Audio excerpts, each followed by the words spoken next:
નીટના paper leak મુદ્દે શિક્ષણ મંત્રી ધર્મેન્દ્ર પ્રધાનના રાજીનામાની માંગ સાથે દિલ્હીમાં સોનમ વાંગચુક દ્વારા ધરણા કરવામાં આવ્યા બાદ આ મુદ્દો સમગ્ર દેશમાં ગરમાયો છે.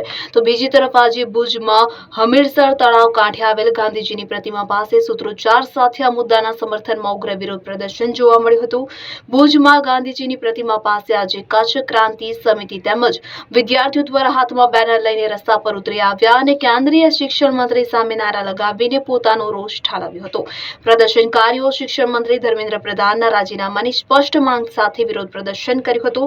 પ્રદર્શનકારીઓના જમાવડા અને નારેબાજી બાદ ગાંધીજીની પ્રતિમાથી લઈ કલેક્ટર કચેરી સુધી રેલી નીકળી હતી. આ રેલી દરમિયાન કોઈ અનિચ્છનીય બનાવ ન બને તે માટે પોલીસ વિભાગ તૈનાત રહ્યું હતું.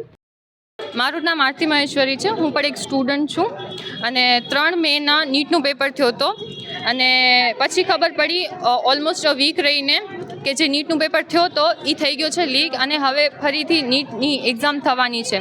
તો પહેલાં તો તમે એ કહો કે જે સ્ટુડન્ટ્સ આખો વરસ ભણ્યા હોય પછી એ જે નીટનું પેપર આપે અને પછી વિથિન અ વીક તમે કહો કે હવે છે ને નીટનું પેપર ફરીથી થશે, તો આઈ ગેસ પૂરો મંથ પણ ન મળ્યું હતું પ્રિપેરેશન કરવા માટે.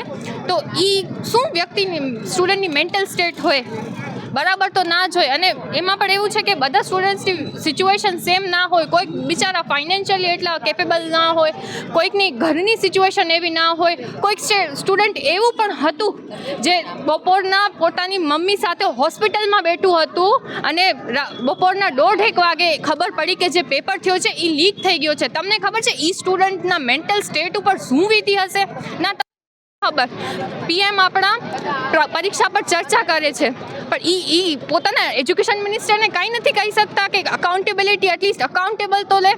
તમને ખબર છે જે 22 સ્ટુડન્ટ્સે સુસાઇડ કરી લીધું નીટના પેપરના લીક લીધે, એમના પેરેન્ટ્સ ઉપર શું વીતી હશે જ્યારે એ પોતાના જ છોકરાની ડેડ બોડી ઉપાડતા હશે? એ કેટલું ભારી હશે એ લોકો ઉપર. એ લોકોને કેમ ખબર પડે જ્યારે એ લોકોના ખુદના બચ્ચા એ એજ્યુકેશન સિસ્ટમના પાર્ટ જ ન હોય? આયાદી કોઈક ના કોઈક પેપર લીક થતું હોય. ખાલી નીટનું જ નહીં, કેટલા બધા પેપર લીક થાય છે.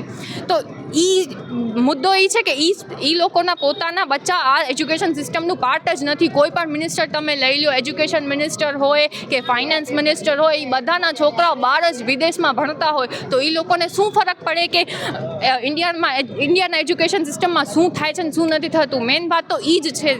ને એટલા માટે હું એવું માંગ કરું છું કે એજ્યુકેશન મિનિસ્ટર છે ને એ રિઝાઇન આપે. કારણ કે કેટલાક બધા સ્ટુડન્ટ્સ છે જેમનું ડ્રીમ હતું કે હું ક્યારેક ડૉક્ટર બનું, મારું પણ કાંઈક સમાજમાં રેપ્યુટેશન થાય, હું કોઈકનો જીવ બચાવું, પૈસા માટે નહીં પણ એ પોતાનું પેશન હોય. પણ just because A paper leak થયો એ વસ્તુએ એ સ્ટુડન્ટ્સની એટલી હિંમત તોડી નાખી છે ને કે કોઈ બિચારા સ્ટુડન્ટ્સે એમનું સપનું દફનાવી દીધું. એનાથી કાંઈ ખરાબ થાય જ નહીં. હું એમ નથી કહેતી ને હું એક બહુ મોટો મિસકન્સેપ્શન છે. જસ્ટ બિકોઝ હું કોઈ પાર્ટીના અગેન્સ્ટ છું દેટ રિયલી ડઝન્ટ મીન કે હું પોતાના નેશનના અગેન્સ્ટ છું. આઈ લવ માય કન્ટ્રી. અને હું લાસ્ટમાં એમ જ કહેવા માંગીશ કે કોઈ પણ પાર્ટીના ભક્ત ના બનો, દેશના ભક્ત બનો.